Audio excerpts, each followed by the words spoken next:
News 18 India।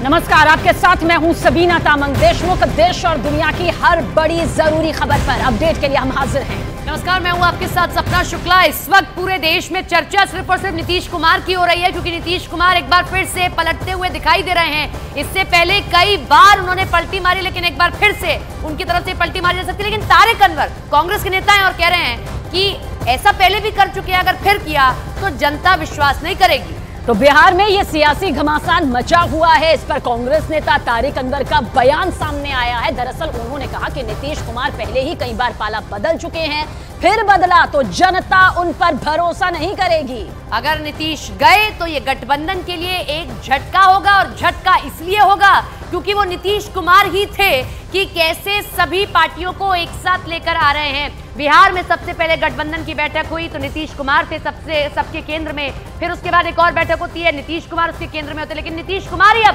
पाला बदल रहे हैं।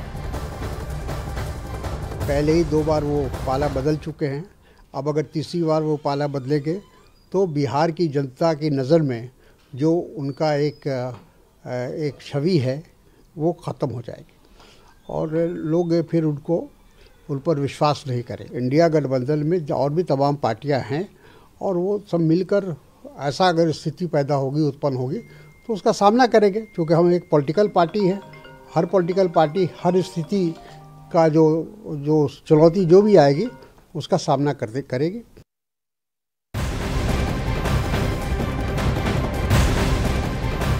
और बिहार में मौजूदा सियासी हालात पर आरजेडी का बयान भी सामने आया है। आरजेडी ने कहा है कि जो भी मौजूदा हालात बने उसे नीतीश कुमार को साफ करना चाहिए। तो देखिए किस तरीके से बड़ी हलचल, बड़ी राजनीतिक हलचल यहां पर देखने को मिल रही है बिहार में। और बिहार में मौजूदा सियासी हालात पर आरजेडी का भी बयान अब सामने निकल कर आ गया है। आरजेडी ने यह कहा है कि जो भी मौजूदा हालात बने हैं उसे नीतीश कुमार को साफ करना चाहिए, क्योंकि नीतीश कुमार की ओर से अब तक ऐसा कुछ भी नहीं कहा गया, ना ही कोई बड़ा फैसला उनकी ओर से अब तक लिया गया। हालांकि जो बड़ी बैठकों का दौर है वो यहाँ जानकारी के साथ चंद्रमोहन, सियासी दरवाजों की सियासी जो ताले होते हैं अलग अलग होते हैं, जो कि अलग अलग चाबी से भी खुलते हैं, लेकिन जो खाली कुर्सी है क्या तेजस्वी के नाम थी या तेजस्वी के नाम नहीं थी, इस सियासी कुर्सी के क्या मायने?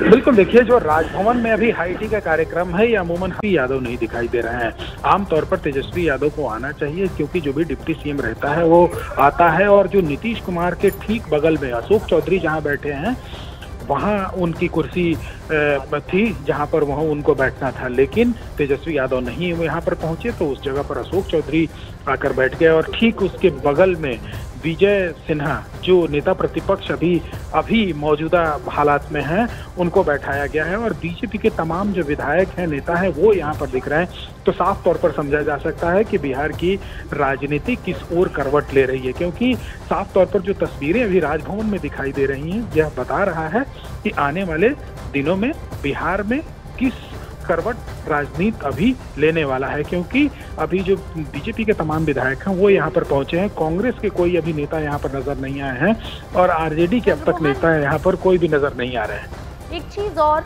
नीतीश कुमार का होना ये दिखाता है कि वो कहीं ना कहीं आश्वस्त है, क्योंकि उनको पता है उनके बिना ना इधर सरकार बनेगी ना उधर सरकार बनेगी। लेकिन आरजेडी में खलबली है, तभी शायद तेजस्वी यहाँ नहीं है। बिल्कुल, देखिए, और आरजेडी के नेता का मनोज झा का जो बयान आया है वो सबसे बड़ी बात है, क्योंकि उन्होंने उसमें उन बयानों में ये कहा है कि नीतीश कुमार को स्थिति स्पष्ट करना चाहिए। तो ये साफ तौर पर समझा जा सकता है कि जो तनातनी है, जो दूरी है, वो खाई का रूप ले लिया है। और यही वजह है कि अभी मनोज झा ने अपने बयानों में ये कहा है कि नीतीश कुमार को स्थिति स्पष्ट करना चाहिए, सीधे मुख्यमंत्री को कहा गया है। तो ये साफ तौर पर समझा जा सकता है कि बिहार की राजनीति किस करवट अभी लेने जा रही है, क्योंकि अभी जो राजभवन में हाईटी का कार्यक्रम चल रहा है उसमें बीजेपी के नेता पहुंचे हैं, मुख्यमंत्री नीतीश कुमार पहुंचे हैं, नीतीश कुमार के साथ रहने वाले मंत्री पहुंचे हैं, लेकिन आरजेडी की तरफ से ना तो तेजस्वी यादव पहुंचे हैं और ना ही कोई उनके विभाग का मंत्री पहुंचा है, उनके पार्टी का जो कोई मंत्री है वो नहीं पहुंचा है, विधायक नहीं पहुंचा है, कांग्रेस का कोई नहीं पहुंचा है, तो साफ तौर पर समझा जा सकता है कि बिहार एक बार फिर से परिवर्तन की ओर बने रहिएगा चंद्रमोहन हमारे साथ, क्योंकि ये सबसे बड़ी सियासी तस्वीर है। जहां पूरा देश एक तरफ गणतंत्र दिवस मना रहा है, तो बिहार की सियासत से तस्वीर बिल्कुल उसके उलट नजर आ रही है। गणतंत्र दिवस जरूर मनाया जा रहा है, लेकिन जाहिर सी बात है जो सियासी तूफान भूचाल मचा हुआ है वो अगले भविष्य की तस्वीर को तैयार करता दिखाई देता है।